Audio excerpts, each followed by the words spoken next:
आज आपके लिए एक नया टॉपिक फिर से पार्ट ऑफ स्पीच का दूसरा पार्ट लेकर आए हैं। पार्ट ऑफ स्पीच का दूसरा पार्ट जो है नाउन। नाउन जो है, नाउन के बाद पहला हमने पढ़ाया था आपको नाउन, और दूसरा पार्ट हमारे आपको बता रहे हैं प्रोनाउन।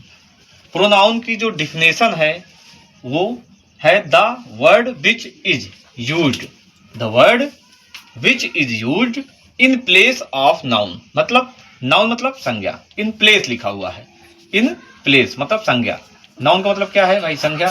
और प्लेस का मतलब क्या होता है? स्थान। प्लेस का मतलब क्या होता है बच्चों? स्थान। तो इन प्लेस ऑफ नाउन मतलब संज्ञा के स्थान पर is called a pronoun, in called a pronoun. तो इसको क्या बुलाएंगे? प्रोनाउन। तो इसकी डिफिनेशन पढ़ते हैं एक बार। The word which is used in place of noun is called a pronoun. कहने का मतलब वे शब्द जो संज्ञा के स्थान पर प्रयोग किए जाएं उन्हें हम प्रोनाउन के नाम से जानते हैं। तो इसकी अगर हिंदी निकालते हैं तो हम यहाँ पे लिखेंगे सर्वनाम। क्या लिखेंगे बच्चों? सर्वनाम। ये हमारा है हिंदी डिफिनेशन, और ऊपर हमने राइट किया है इंग्लिश डिफिनेशन। तो इसको लिखेंगे वे शब्द जो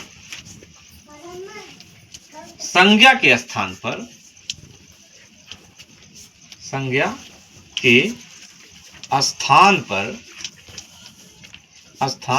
पर प्रयोग किए जाते हैं,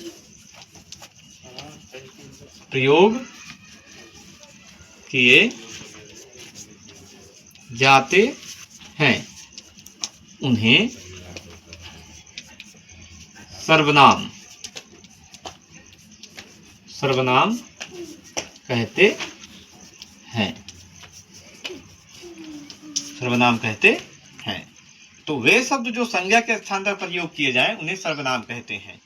तो यहाँ पे एग्जाम्पल हम लिखेंगे।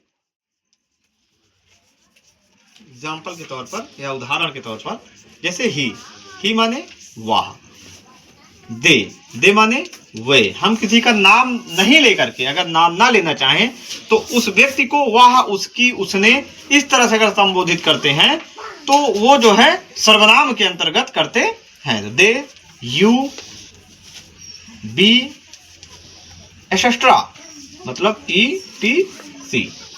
तो ऐसे शब्द जो है सर्वनाम के अंतर्गत आते हैं। जैसे ही उसने मुझे खाना दिया, वहां पर किसी ने आपको जो खाना दिया, जो उसने हमने कहा, उसने जो हमने सेंटेंस का प्रयोग किया, तो जो व्यक्ति खाना देने वाला था वह क्या था? वह एक व्यक्ति था, या जो व्यक्ति था और हमने कहा उसने या वह घर जाता है।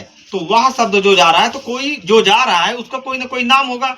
तो वही चीजें इसमें समझाई गई कि जो चीजें संज्ञा के स्थान पर पहले हम नाम का प्रयोग करते थे, अब जैसे ही, सी, इट, दे, दो, दे, डैट, यू, बी, एक्सेट्रा शब्द जैसे आएंगे तो उसका हम प्रयोग करते हैं।